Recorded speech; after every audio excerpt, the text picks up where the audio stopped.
Hey, y'all, I'm Brantley Gilbert, and you're listening to Like a Farmer.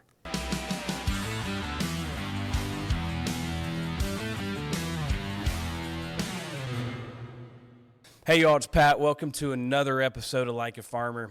I got a legend on the show today. He's going to get mad that I even call him a legend. Back in Nashville, got Brantley Gilbert on the show. We're going to be talking country music. We're going to be talking farming. We're going to talk tattoos, talk some family, talk some football. We're going to have a good time. Let's get into it. BG. What's up, brother? I'm pumped, man. You and me both, bro. Like, I got to tell you, so we started this media company about a year and a half ago, and the idea is, how can we celebrate rural America? We feel like the lifestyle now, which is great, everybody wants to get back into it. Everybody wants to wear boots and drive a pickup truck and buy a farm and learn how to fish and hunt. And so we come into Nashville, and it's like, well, who do we want on the show? Who's been doing this? And immediately, I was in Tampa at your show, and somebody asked a question, what do you have to say to the farmer? And the answer that you gave, and it was actually my little brother who asked you that, and like, you to a T understand the farmer. And I've been waiting for this episode for a long time, so I'm pumped to have you on the show. Absolutely, man. I appreciate you having me. How do you feel about the farmer? I want to start right to that. Like, what do you have this passion for obviously being outdoors. You got a great farm back home in Georgia, but like, where does that passion come from? Well, man, I tell you, I grew up working farms around our small town, and it's crazy to see how that's kind of evolved from back then. It was, they're kind of sitting on top of the world, seemingly. And, as we're getting older, and talking to them, seeing some of the challenges they faced, and really, we've got an ag piece coming out pretty soon. And, we've had a camera crew traveling around the country talking to different farmers in different regions, just about the challenges they're facing, a lot of which I was just ignorant to. You got your obvious urban sprawl type things, but also where, a lot of these big money guys are buying up property, just to hunt. And I've been guilty of that, a time or two, but, seeing, the different challenges facing these farmers, different kind of farmers all over the country, whether it's, big ag or whether it's a farmer just starting out. We were able to come face to face with a lot of that stuff. We did a thing a while back with a tractor company where, they were donating tractors to, new, farmers. And, there were a couple guys that were generational farmers, but mostly, it was all veterans. And there were a bunch of guys and girls that, starting, just brand new small farms, and talking to them and just hearing how difficult that culture has become. I mean, from my recollection, I don't ever remember talking to a farmer and them just saying it was easy breezy. It's never been an easy thing, but as the world's changing, it seems like there's a lot of intensity on pushing that lifestyle and that culture out. And I mean, it's what the foundation of this country sits on. You're exactly right. I think the cool thing is too, and this is not me alluding to you that you're pretty damn old, but how long you've been doing music, and now the generations of farmers that are Brantley Gilbert fans, like, it's so cool. You speak to the farmer through your music, and I want to start all the way back growing up in Georgia. You want to talk about a pipeline. Like, the pipeline from Georgia to Nashville, Tennessee, when it comes to country music, is just crazy to me. Everybody who's come from that state. But how was it growing up in Georgia? Man, music-wise, especially when we were coming up, when I was 14 or 15, I ran into a cover band, and we played everything from VFW, Hole in the Walls, biker bars, biker clubhouses. Around the time I was 17, I ran into a guy named Corey Smith in my hometown, who to this day and will always be one of my main inspirations when it comes to songwriting. Between him and Skinner, they told me it was all right to write about home and about, street names and river names and things that you might think aren't extremely relatable. It's crazy to watch how listeners take that and, insert street name where you got yours. And it seems to be the songs that are closer to the chest are the ones that people relate to more. But I remember getting on the road with him. He was playing a lot of college markets in our state, and then branching out to Florida and then the whole Southeast. But Georgia really had its own pipeline back then. Well, you mentioned a pipeline. We had our own circuit. In Texas, A lot of those guys have that. I mean, they have their own red dirt countdown. It's a whole thing. For years we had that in Georgia. It slowed down a little bit from what I understand now, but I mean, you had Dahlonega, you had Tifton, you had Statesboro, you had Savannah, you had Macon, you had, I mean, you name it, Valdosta State. You know, it was a whole circuit there, and I mean, Aldine played it, Luke Bryan played it. You know, I was out with Corey, and you know, watching him do it, and him being able to take, you know, his teaching job and do away with it and just concentrate on music. I didn't know that existed. You know, so seeing that gave me a goal and gave me something to strive for. And I mean, dude, my whole goal in the music business became his, and that was to sell out the Georgia Theater and to be independently, like, relying on music as his full-time job. And watching him do that kind of lit a fire under me, and that became my goal. And it happened early on in my 20s. And man, we've since then we've just kind of kept our head down and our feet moving, and God's put some incredible people around me, man. And over the last 20 years, we've turned it into something you don't see often in music anymore. You really don't. And you started at 13 on the music side? Like, yeah. how did you even? Is there family ties to that? I mean, how did that spark? From my mom's side of the family, so my granddad played in a Navy band, but it's mostly church, man. I grew up playing in church, and a lot of that part of my life, my memory's really hazy on it, so I try not to speak out of turn too much. But to hear my mom tell it, it started even earlier than that, with a plastic guitar and a plastic microphone, putting on shows for an audience of one in the mirror, and she said it was absolutely terrible. And I believe that part of it, you know. But, man, it was one of those things from an early age. I didn't want to go to guitar lessons. I wanted to learn myself. I didn't really want to learn everybody else's songs. When I did, it was more or less just to learn the chord structure and try to write my own stuff from it, you know. So that kind of just turned into, you know, the cycle we got in. And like I said, man, I've never once, the only time I really tried to stop and smell the roses, so to speak, in my career was the night that my first song, Countrywide, went number one on country radio. And I was like, man, I'm going to take a break from the party, and I'm going to go to the back of the bus and really just smell the roses and try to enjoy the moment. And I went back there, and as opposed to doing that, I got in my head and ended up calling my manager and telling him I needed to go get some addiction things taken care of in my life. So, yeah, the only time I've tried to stop and smell the roses in my career, it led to me in rehab. So, you know, Golly. Yeah, it's kind of wild, but man, it's been a hell of a ride, and I wouldn't trade it for anything. When you think about, I mean, growing up, was there ever anything else that you were passionate about outside of music? I like playing ball. Yeah. But outside of that, you know, I was kind of little. High school was the end of it for me. There, you know, there was a couple Division III schools or something. We probably could have tried, but man, around the time I graduated, I had a wreck soon after that, and man, it really kind of put everything in perspective. Not enough. You know, it should have inspired me to kind of change my life and do some things different. My big takeaway from it was, man, everything can be over in a second. You know, people talk about their whole life flashing before their eyes and events like that. I didn't see none of that. I remember all I remember is looking out my passenger side window and seeing the yellow line. And I knew I was And this in was deep from shit. the wreck, and what year was that? Was it? I can't remember. It was soon after high school. I don't even think I was 20 yet. But yeah, it you know, all I really remember from it, to be completely honest, was going, oh man, that's it. You know what I mean? That's the end of it. And you know, I remember thinking that and being on the backside of it, being like, man, I really need to pursue something I'm happy with. If this thing about living each day to the fullest is legit, and now I know it is, then I need to follow something I'm passionate about and try to do something special with it. And thankfully, I had a dude named Corey Smith kind of paved the way and showed me what was up.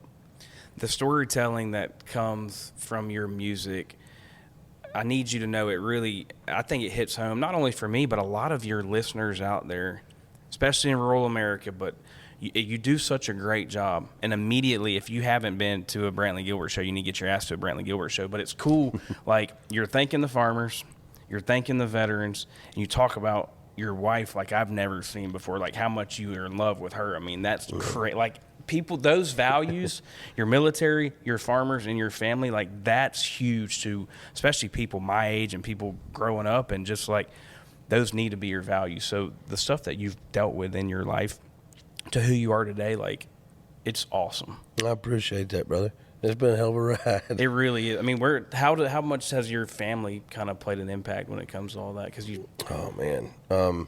And you have a baby on the way, correct? Absolutely. Congrats. Yeah, we got The number third one? 3 on Yeah. the way. Congrats on that. Soon. Which, it's kind of a surprise, but man, when God puts something like that in your lap, you can't do anything but embrace it and get excited about it. It's like I thought. We had talked about having a third. We started late. She's one of 3, and I only got one brother, but we had talked about it and feeling like especially in today's society where I feel like we're kind of losing touch with the importance of a family unit, especially a home that has a moral compass to kind of give real guidance to children in a world that's kind of pampering them, and in my opinion, especially for little boys, kind of nerfing what a man in the making is supposed to be. And we have a unique opportunity. I'm not saying this for any other reason than it's true. Financially, we're able to support that. We can put a roof over his head and kind of lead him in the right direction, or what we believe to be the right direction anyway, and pray our way through it. And man, my wife I'd be lying to you, man's supposed to be the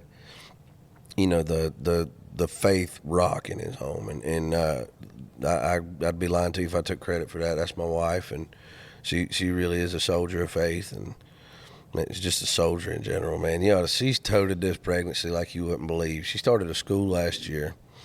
A lot of people, may want to get back into teaching or something. She wanted to start her own school, to seeing what was happening in some of the school systems. She started her own school? Oh, absolutely. Yeah, we'd had some conversations. I was dead set against homeschooling our children just because what I knew about homeschooling wasn't necessarily the best scenario, what I'd been exposed to anyway in my life. And, she did an incredible job explaining to me how it had evolved and what it evolved into. And, we really kind of put some of these public school systems under a microscope and watched what was happening in some of them. And I remember, I don't spend a lot of time on social media, but a buddy of mine sent me a video of this guy going to like a school board or county board meeting, and talking about a book his daughter had checked out of the library that talked about some crazy shit, some stuff that kids shouldn't be reading, or, and he was pissed. And I remember telling my wife, like, hey, I really need to pay attention to this because I know my temper and I know me well enough to know I'm not going to a school board meeting to talk to anybody. If something like that happens, there ain't gonna be a whole lot of talking involved. And it just, I don't remember a lot from being a kid, but what I do remember is I was kind of hypersensitive to a lot of things. I remember being confused about a lot of things, and I feel like kids have enough to be worried about, especially with social media being what it is today. They have plenty to be confused about. I don't think they need any help with a lot of the things that they're being presented with, and that society in general seems to want to prioritize in children. So I have a strong disapproval of that, we'll say. And she wanted to create a school and an environment where kids are learning what we feel like is important to learn. So we have a lot of kids in our community also. She did her research and her homework and saw that, there are a lot of kids, and like every community, there's a lot of kids that have fallen behind. And a lot of it, you can't blame teachers when they have schools with so many kids in a classroom. It's inevitable. You're going to have some fall behind. You're going to have some get way ahead. So there weren't many opportunities in our community for like a private setting or a smaller class learning environment. So what she's created is 10 kids or less per teacher, learning things that are important to them. A few things that were important to me. I had a couple deal breakers, and I took them to her. I was like, look, I want these kids to learn history. I got a godson. I remember when he was 16 years old, he was at the house, and I had a World War II documentary on because I'm old and I like that shit. And he had no clue who Hitler was and what all that was about. It was like they completely just brazed over it, and I feel like history repeats itself in the worst way, if we don't educate ourselves to it and remember how bad things are, So history was important for me, for them to learn. I also wanted them to spend a bunch of time outside, like and at the farm. Go to the farm, learn how to grow something, man. Learn how to fish, learn how to self-sustain. I feel like, as opposed to some of the things that society feels necessary to prioritize in education of children, we're losing sight of what we feel like is important for them to learn. So, it turned into kind of a service to the community. It's nothing that's going to put you in another tax bracket. That school doesn't. It's literally designed to hopefully break even and hire teachers. She's been completely selfless about it, man. She blows my mind on a daily basis, and to be walking around as pregnant as she is right now and still killing it at the school, it's been crazy to watch. My life's pretty crazy, but I look at what she's doing, and man, I'm her biggest fan. She's the rock star to me. Dude, that's unbelievable. That just threw a curveball to me. I didn't know any of that. Number one, the school's in Georgia. Mm-hmm.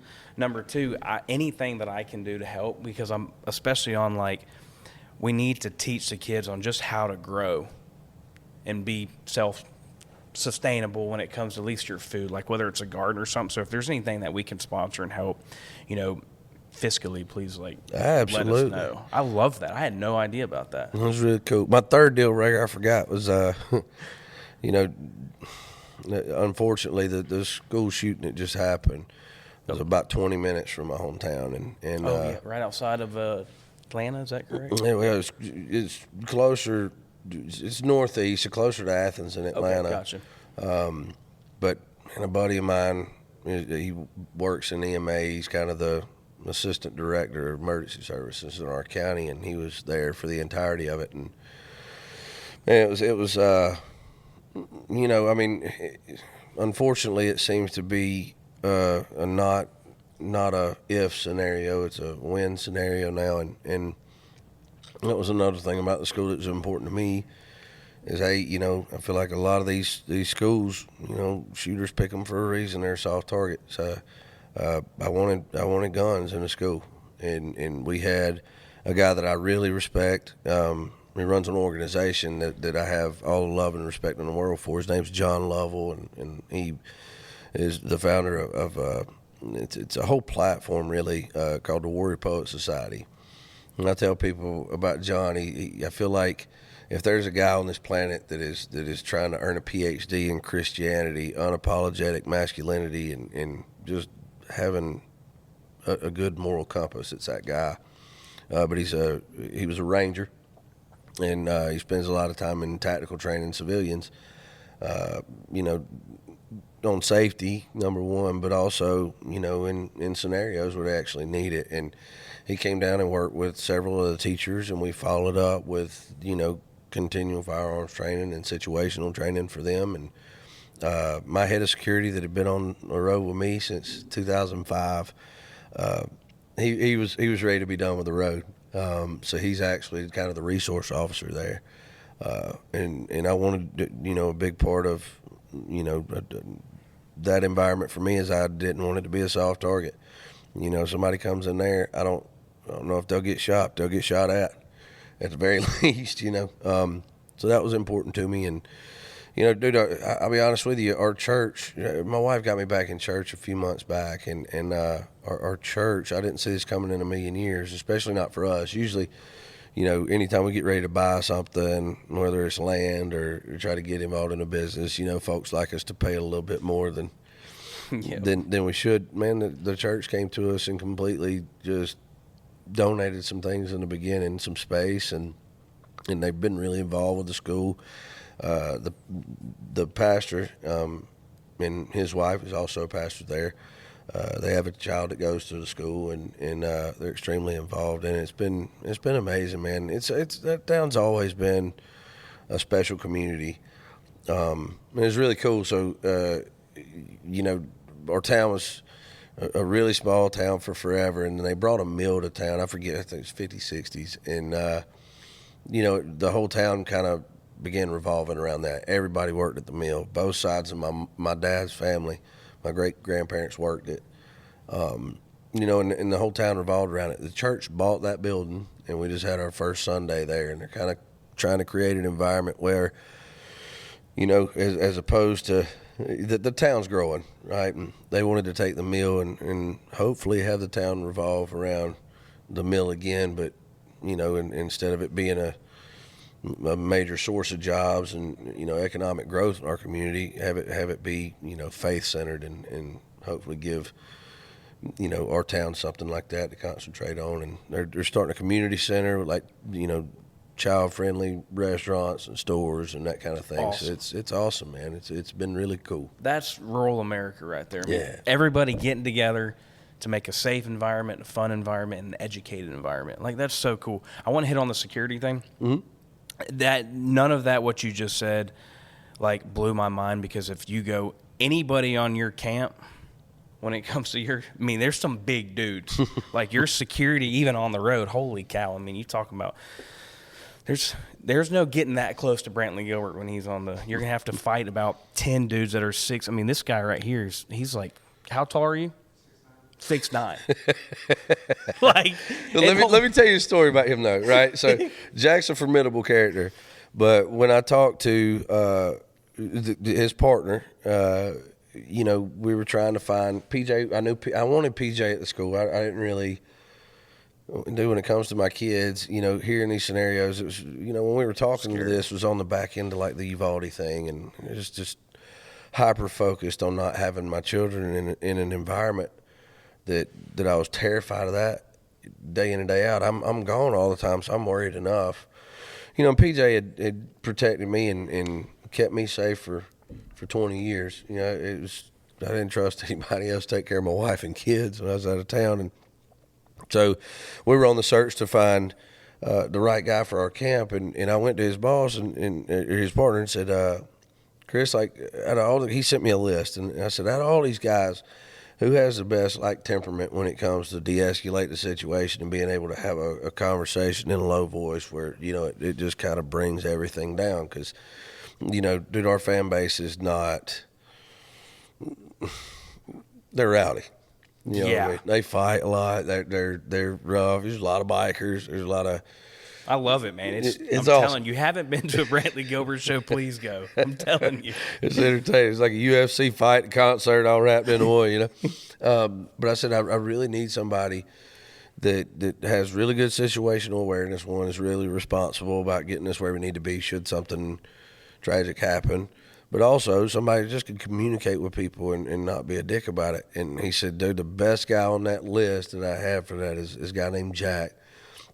He said, but he's 6'9", and to a lot of people that's, it's intimidating and they feel like it's kind of foreboding or whatever. And I was like, shit, I can hide behind 6'9", bring his ass out, let's go. So he came out one weekend and man, we hit it off, and Jack's quickly become a member of our family. And man, I'm sure you've been out with a lot of guys. You've seen a lot of rigs, and when I say family, I mean it. It really is. We took 20 years, and we wanted to create an environment, especially after I got married. The backstage scene, as you know now, is a good bit different than it used to be. I wanted to create an environment where it was safe, not just physically safe, but if one of my guys' wives wants to surprise them, they don't have to worry about showing up and there being a bunch of groupies or anything like that. You know what I mean? We wanted to create an environment for that. Also an environment where, for years you hear in several companies, I've heard, leave your problems at the house. Don't bring your problems on the road. And I mean, dude, that's just not realistic. We're grown. We live in a world that's full of conflict, right? And stress. If you don't have an environment where you can come out and there's no such thing as leaving that shit at home. You just suppress it, and we all know what that looks like when you can't suppress it anymore. It's a blow up. So I like guys to be able to have an environment where they can talk to somebody they trust and get stuff off their chest. And if they need to, I've got an open door policy. They come talk to me anytime if they want my take on anything. And man, it really is special. It's something that we're all extremely proud of, and it's something we'll do till the day I die. I don't know how to do nothing else. Hey y'all, it's Pat, and I'm back to talk to you today about this episode's presenting sponsor, Ag America. Some of my favorite people. Ag America is your go-to financial partner for all things agriculture. As the largest independent financial firm dedicated to rural America, Ag America is changing the game of ag lending and leveling up financing options for farmers, ranchers, and landowners across the nation. I'm going to let you in on a secret too. The thing that sets this company apart from the rest are the people. They understand firsthand the unique needs of American farmers and ranchers because many of them grew up on the farm themselves. They take a farmer-focused approach to finance, prioritizing relationships over transactions to help you build a stronger financial foundation for your farm and your family. So whether you're looking to buy land or secure working capital, Ag America has your back. Visit agamerica.com today to learn more and see how they can help you achieve long-term financial success. Because when farmers thrive, we all do. Hey y'all, it's Pat. I'm here to talk about one of my favorite sponsors, Fresh from Florida. The food always tastes better when it's grown closer to home. When you look for the Fresh from Florida logo where you shop, you know you're getting the freshest, best tasting, and highest quality products available. From Florida farms to your table, our farmers work year-round to bring you freshness that only the Sunshine State can offer. Whether it's lettuce in winter or citrus in summer, Florida delivers flavors that celebrate every season. Fresh from Florida, grown by local farmers, enjoyed by you all year long. So all of these values that you have, and look, I've been very vocal about this. Like when you think about food, agriculture, the farmer, it's probably the most, it might be the only bipartisan thing that we have in this country at this point. So why is it when you think about those values you just talked about, in my opinion, it's where you come from, it's where you grew up, it's that rural America lifestyle. Like, why is it just in rural America? Because I'm telling you, these people that have yet to experience how we grew up, they just have different values. Like, why is that? That's an excellent question. I'll say this, man. We work with some guys, you know, and I didn't go above the Mason-Dixon line much. Coming up, when I started traveling for music, was my first exposure. I thought everybody above the Mason-Dixon line was so Yankees. You know, there's all city folks up there. I don't know why that was that was my take, but man, I that's why we wrote Countrywide. You know, me and Colt and Mike Deek were having a conversation. It was like, dude, there's country people in rural America all over America. You're saying was Colt on that? Mm-hmm. Countrywide? Yeah, Colt was a co-writer on that. And, we were both talking about how, we had a different take on what it would be in other areas of the country. And we started seeing there's people like us all over the country. They just talk a little different, a little faster, maybe. Correct. But, I'll say this, growing up around my hometown, the small town environment, we're all very well aware of what the negative aspects of that are, right? Because social media has done a great job of turning the entire world into the worst aspects of a small town. Everybody knows everybody's business. It's everybody's in everybody's business. What gets overlooked a lot of times is that exposure to a community coming together in times of tragedy. We talked about that school shooting recently. Some of the stories coming out of there, about the community coming, and man, just my buddy, when it happened, first thing he did when he got there, a lot of kids were, they kind of exfilled into the football fields. No shade anywhere. So he called Home Depot just to get some tents brought and talked to some guy named Chip. And they ended up just bringing pallets and pallets and pallets, truckloads of water, everything they had in the store. And there were just citizens pulling up with cases of water for everybody there working, and all the kids, or local pizza places just dropping off food, local restaurants. And I mean, to me, that's what small town's all about. We had a conversation earlier today. There's the Burwell brothers. They own a company called C&B. They sell as many John Deere tractors as anybody in the world. And, they talked about some stories from up in the Northwest that, a farmer had a tragedy, this, that, and other, how the farming community, in those areas came together. If you need a tractor, they'd have 3 there. You need, regardless of whatever kind of equipment you need, if you didn't have it, they show up. And it's like, it's the one area of society left where, we're every market, every aspect of business is competitive, right? I feel like farming is one of the last surviving breeds of collaborative, and helpful. If you see, it's like that old poem, it's God Made a Farmer. Yep. We talked about, seeing the first smoke from a neighbor's place and just rushing to help, dropping whatever you're doing and going to help. I don't know. I grew up seeing that my whole life, and my kids will too. Just where, my papa and my dad were like that. No matter what was going on, something happened, they were going to drop what they were doing and go help. And I grew up seeing that my whole life, and that being the case, that's what you do. I love that, man. You know what I mean? And you're exposed to that. I feel like, not only that, it's like these kids are growing up, learning old school,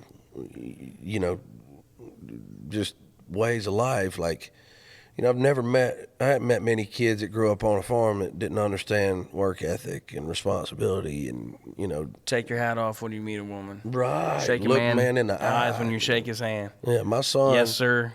No, sir. Yes, ma'am. No, ma'am. Get Absolutely. involved in the community as much as you can. I mean, I can sit here and you're spot on. Yeah. That's crazy. It's special, man. And I tell you, dude, it's one of the million things I'm proud of in my son. My son is, I don't know where he got it. He's got the most genuine heart I've ever, and I'm his dad, right? So he gets some cheat points, but Yeah. dude, I can't tell you how many times, like, men have come up to me, just like when he meets guys on the road or when we're out at the feed store or something, he'll look you dead in the eye and he'll shake your hand. And as much as that little 6-year-old strength can do, he'll try to give you a firm one. And man, that's important to me. I think there's people probably from other walks of life that could give a shit less whether a kid looks them in the eye and tells them their name when they shake their hand or is polite to them. But where we come from, man, it's the whole golden rule, right? You treat people how you want to be treated. Now, I would only hope that if we ran into a situation where we needed help with something, that community would come together for us. Why would we not want to be part of the community that comes to help others? Yeah, they raised you. I love that. I play a game on this show. I want to play a game with you, okay? It's called the What and Who game. This is sponsored by Leverack. You know this Come guy. on, yeah, dude, Ryan, all right. I talked with Ryan the other day, and he was like, who's coming on the show? I was like, I got BG coming on the show. He's like, dude, have you been out to his farm yet? I'm like, dude, I haven't, but I don't even want to hear it because Ben Ratliff on your team. Yeah. Ben always tells me about it, and everybody tells me about Brantley's farm, and I had never been, but I heard it's unbelievable, and the Leverack people are like, dude, it's fucking unbelievable. Oh, we're stoked. We're stoked, man. Those cabinets are freaking amazing, by the way. Isn't it cool that you can, and I give them such a hard time, like, you made cabinets cool. And there's not a lot of companies that do that. Like, y'all are a cool company. That's true. And we worked, the first time we built the doghouse, which is that COVID project where all the guys came down from Nashville. We built this thing in a matter of weeks. And, we had a different set of cabinets in there, a lot of drawers and stuff. What I like about Leverack, for like a rural or a farm system, they have little drawers you can do. They have that too. But, man, it's just really, applicable to farm work, hunting work, having those. And to me, having these stuff off the ground, I'm extremely obsessive compulsive. So, like, organization's awesome with them, but also being able to get stuff off the ground and put up. When you slide those doors shut, it looks clean. There's nothing on the floor. They're clean. So our songwriter buddy of mine, Taylor Phillips, turned me on to him. And he got me on the phone with Ryan, and that was all she wrote, buddy. And dude, that's awesome. They're so collaborative, too, which is really cool. Like, they'll say, all right, what are you trying to accomplish? And they'll throw a workbench on that thing, or whatever they it is will, you need. Super cool. Love those guys. What and Who game, sponsored by Leverack. All right. First one, I'm going to go with who. Who's going to win the national championship this year? Georgia Bulldogs. 100%. Why do you say that? Nobody fucking with them. Okay, period. As long as Mike Bobo gets his shit together. I see you looking at me over there. Tennessee ain't got a chance. Tennessee. I pulled for y'all. We ain't playing y'all. Hey, I can't say. Actually, I can say I'm a Florida Gator, and God, I know that's bad, but we still beat Tennessee in the Swamp last year. Hey, it's the Swamp. It's the Swamp. Oh, dude, if we weren't playing in Jacksonville, we'd beat y'all every year. If it was Listen, I had him, son. You know what? All right. I'm Hey, just going to keep my blood pressure down, drink this green So- top water. what's the tattoo that you haven't gotten yet that you want to get? Well, so both of them, so my whole upper body, I have clocks for both of my kids, and I have their names on my stomach, and then I have guardian angels on the side.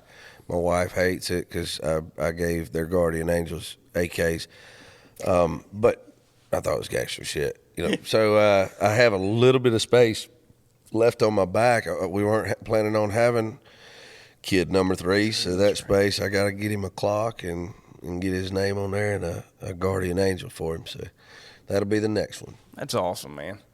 Does every single tattoo you have kind of a story to it? For the most part, yeah. I mean, that's kind of, we're releasing this album, Tattoos. Yeah, I'm excited to talk about kind of that. works right into it, man.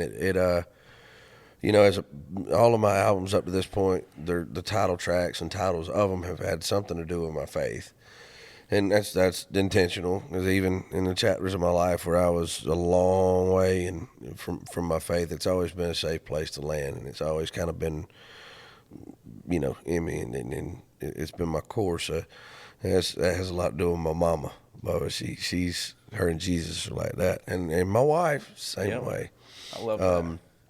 Yeah, it's always been. It is my story, All of my albums, if you listen to them chronologically, you'll have a good idea who I was in that chapter of my life and what I went through.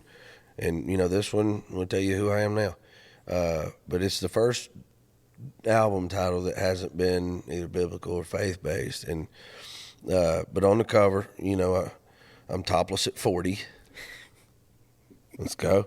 But a lot of my tattoos are about my faith and pertain to my faith. And but my tattoos do tell my story, and they do what my albums have done in the past. So as opposed to gearing an album towards that, we really were able to put some songs. We let that song do that work, and let the other songs kind of be a tribute to some of our past stuff. So you'll see some nostalgic stuff on there from some of the first albums I wrote stylistically, and we went back to that kind of some of the same methods we used in the studio, where we got away from some of the digital stuff and had a live band in playing together, which was really cool.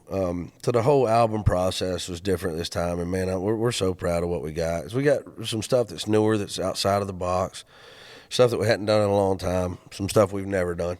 So in 10 songs, we covered a lot of ground, and a lot of subject matter, and there's several themes on the album. So we're super stoked about it, man. I can't wait for folks to hear it. I'm pumped.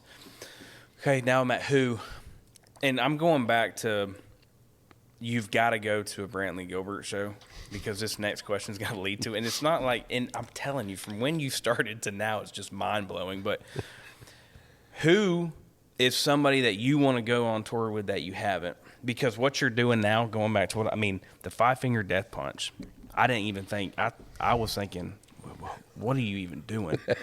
And then listen, I'm here to say Brantley Gilbert brought Nickelback back. For you to go on tour with those guys, that was a big risk, man. I was like, hell no, he's not doing that. And I went to the show. I'm like, Jesus, I didn't know how much Nickelback songs I actually knew. But that's everybody. You know what? Everybody got on the hate train. It shows you what kind of bandwagon motherfuckers we got in society these days. Oh, they're terrible. They're the worst. Go to a show and say that shit on the way out. I dare you. Yep, I'm with you. But who's somebody that you haven't been on that you'd like to? That's a wild question. Because you've been on, I'm telling you, you've been on a lot. You've been doing this a long time. I was always a big fan of Three Doors Down. I think that'd be a cool one. I played some shows with Hank Jr. I'd like to try to pull off a tour with him, because he's a rattlesnake, man. I love that dude.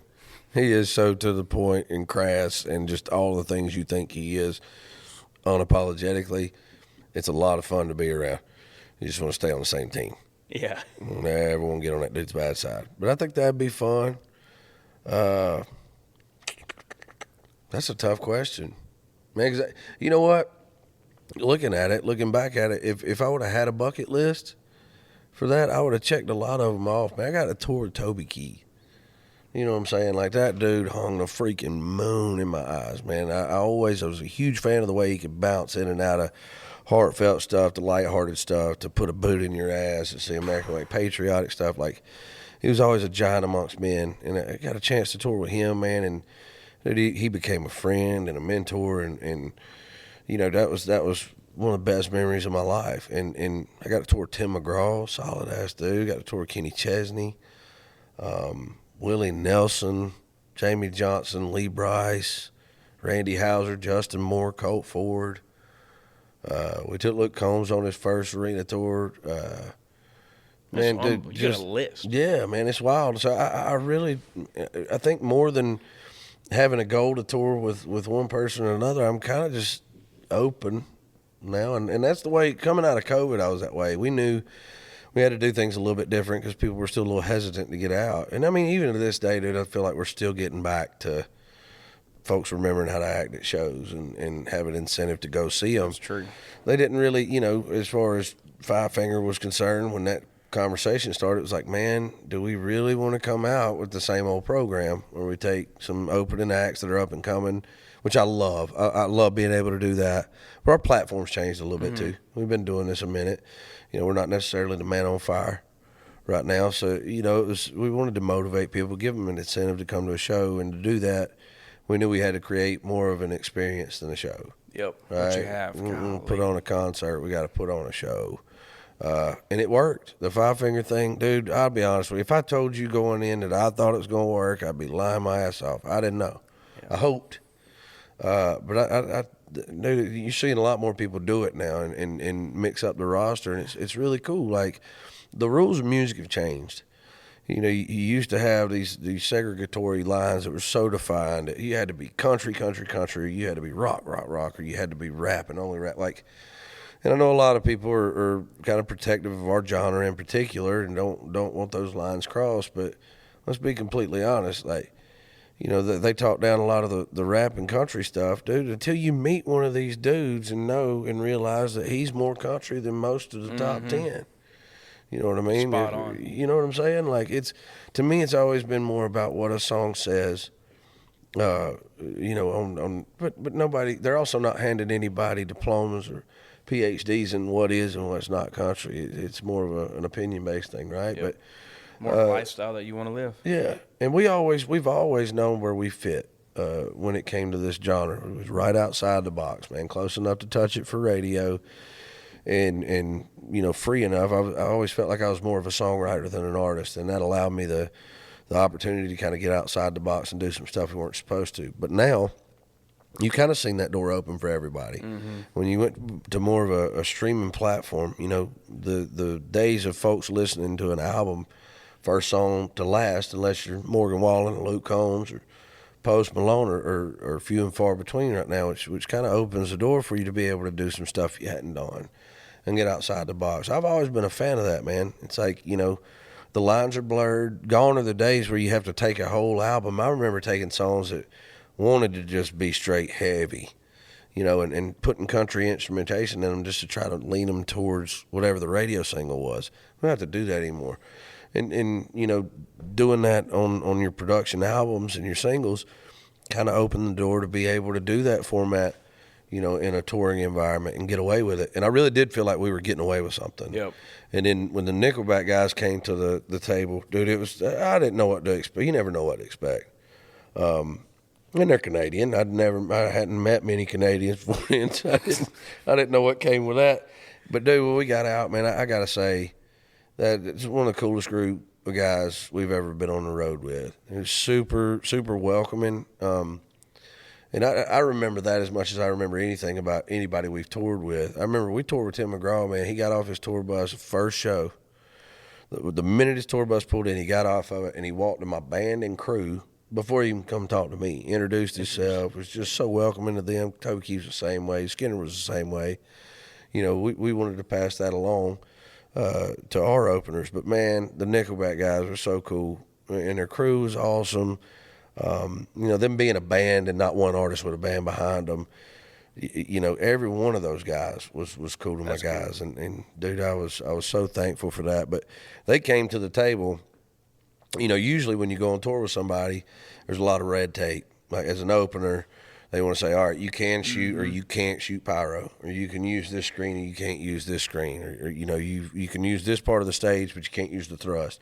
On that tour, from the minute we walked, or we had the first phone call about the possibility of it happening, I stay involved in my business at a granular level, so I was privy. My manager kept me privy to a lot of the talks from the jump on the calls that I wasn't on. I was on most of them, but I mean, man, I'm telling you, their production side of their touring unit, you name it, they were all about. It wasn't so much about who was opening or making sure we knew our place as the opener. It was like, hey, man, we want to have the best show on the road this year. What can we do to make sure that you can do your part of that? And it was collaborative more than competitive from the word jump. And I mean, fairly so. Like, we're not a rock band, but then again, you come to the show and I felt like we held our own. Shit, no kidding. I would hate to be in a room if somebody said, Brantley Gilbert, you can't have pyro at your show. Jesus, I would hate to see your reaction. It's not good. You better wear a hoodie or nothing in that thing, because there's some fire going all over the place. Oh, yeah. That's cool, and it shows just your longevity in this industry and who you've been on the show with. Last one, so I'm at what? And this is the cool, I think, storytelling that you do, because you've been pretty vocal about it. But, like, what do you think would have happened if you didn't get in that accident that you got into? Oh, man. Well, I mean, there's... Like, where do you think you'd be? Dead or prison? But, man, I think it's a bunch of things, not just the accident. Because if I sat here and told you that that accident changed my perspective and made me want to permanently change my life as far as, the things I was doing that led to it, I'd be lying to you. And I'm not in the business of lying to anybody but the police. It was a conglomerate of things. It was my raising once, my parents. It was, real friends around me. One of my best friends in the world. You hear your whole life, your best friends are the ones that stick with you through anything. I found that not to be the case, man. And the reason I'm taking the wreck, the wreck was about addiction. Right? It was about the trash that I'd let get into my life. Nobody wakes up one morning and says, I want to be a drug addict and alcoholic. Nobody. It happens to the best of us, dude. I've been in treatment and I've bumped shoulders with billionaires who are trying to fix that problem. It doesn't discriminate whatsoever. So it was more about what led to the wreck, and dude, that continued. I mean, to this day in my life, I'm an addict, dude. I'm a recovering addict, but we'll die addicts. Those of us that key into that. So, man, there was a lot of things that saved my life, man. The wreck changed some perspective. It made me really, well, to be honest with you, at that age and where I was in that chapter of my life, I'd look at YouTube videos, and hell, one of them, man, it's not something I'm proud of, but one of the videos we shot, hell, I was walking people through the wreck and telling them what happened, and I was buzzing real fucking good, while the cameras were rolling for that video we did. And, looking back on it, it was like, man, I got caught up in this narrative that it was tasty to be able to tell people, yeah, this wreck kind of charted the course for how the rest of my life was going to go, but that's not the case at all. It gave me an excuse to prioritize music and chase it. And it changed perspective for a few weeks, made me want to do some things different. But the minute, it was kind of in the rear view, we started doing some of the self-destructive behavior that kind of it was a strong characteristic of my life till I was 26. But so I could say, man, there's a bunch of things that saved my life. First and foremost is the man upstairs. My mama, and like I said, we hear our whole life that, your best friends are the ones that stick with you through anything. I found that not to be the case. My best friend in the world came to me, this is years after the wreck, and said, man, his kids are my god kids. And this is a chapter in my life where I wasn't planning on being anybody's husband or anybody's dad. Where I really wanted to be a 1%er biker and play music on the side, He came to me and he said, hey, man, he asked if he could come by the house, and he got there, dude, he was teared up, and he said, man, as much as I love you, my kids love you, You know, they know they're your God kids, and man, the whole nine. We love you being around, but dude, being around the people you're around right now, doing the things you're doing and using the things you're using, dude, I just can't have you around the kids. And dude, it was, I mean, floored me. I mean, that was more so than the wreck. Man, I mean, what kind of perspective changer is that? Like, I'm to a chapter in my life where it's not safe for me to be around my God kids. You know, what have I done? You know, you really that'll turn a mirror around. That's a wake up call. Yeah, so it's things like that, man. And to be completely honest, the missing piece of the puzzle was my kids coming into the picture. Again, dude, I went through a large chapter of my life where I didn't think I'd be anybody's husband or anybody's dad, and you know, for God to allow me to marry that woman, and to give me the kids he gave me, man, I'm the last dude on this planet that deserved that. You know what I mean? So I think the rest of my life, and when they came in the picture, you know, it was more than obvious that, you know, my new goal in life, dude. I mean, to be completely honest with you, somebody asked me the other day is what I wanted to be remembered for, and I knew they meant music. And I racked my brain, and I was dead silent for a good 2 minutes. I forget what the interview was. But for whatever reason, instead of what sounded good, I got honest, and I said, man, you know what? Like, I want to be remembered as a good husband and a good dad. Because at the end of the day, you know, what you think about my music or what any of you think about me or my music doesn't fucking matter. Because if my kids think something different, I have failed. If my wife thinks something different, I have failed as a man. And I can't sleep with that. I'd rather not be here than live like that. So, man, it was, I'm extremely thankful for, man, the ups and the downs in my life and the folks that were, you know, strong enough to confront me and kind of hold me accountable. And I mean, you think about most of the solid people in your life, right? If you really think about the people that, you know, when iron sharpens iron, you want to be, you know, the 10 closest people around you. You are the summation of the 10 closest people around you. Well, my world's a little bit different. I can't be around just 10 people. So, you know, I have to be conscious about the people around me. And if you think about that dude around you that really is a solid dude in your life, I guarantee you he will hold you accountable if you're fucking up. That's strong. I love that, man. Golly. What's next for BG, man? This is number one. This has been probably my favorite episode I've ever done on Like a Farmer. But what's next? I mean, so the album, Tattoos, just dropped not too long ago. So you've had that. But what's next? What's coming up with Brantley? Well, man, in this chapter of my life, not just in music and life in general, because, you know, I was telling my wife the other day, like, I can't talk about music like it's a job. It's been my life for 20 years. You know, it's what everything else is revolved around. So, you know, in the next chapter of my life, music will always be a part of it. I don't know how to do nothing else. But thankfully, man, I've spent the last year having some awesome guys around me help build something that runs by itself without me micromanaging it. I missed a lot of things with my first two kids that I don't want to miss with this third one. So I'm going to write the next record, put it out, and then the next and the next. But to be completely honest with you, man, I'm really excited about bringing this third kid into the picture. We're building a new house. We're moving over to the farm. I'm really, really excited about that, man. I can only imagine. How many acres is it? It's only 365, but it's hard to find that kind of acreage in my hometown. I looked for 15 years and finally found it. And, man, with the help of John Lovell, some other guys. So in this next chapter of my life, the farm is a huge priority, man. And I call it a farm. We got some goats right now, but it's mostly about the hunting and fishing on that farm right now. But the goal is by the end of 2025 for at least not the big house that we're building at the top of the hill, but the rest of the farm and that one, but for it to be self-sufficient and kind of out of the matrix, you know what I mean? Bringing in some meat chickens, some egg-laying chickens.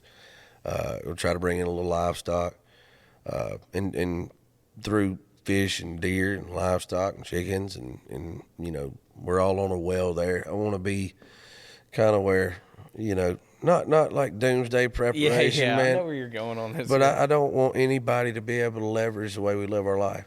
I want my kids to grow up in an environment they have to earn. You know, happiness is happiness really a realistic goal in life? I don't think so. I think, you know, happiness is supposed to come and go. You got to earn it. And I want my kids to earn everything. You know what I mean? So we want to make that for them something they learn how to work and they learn life on.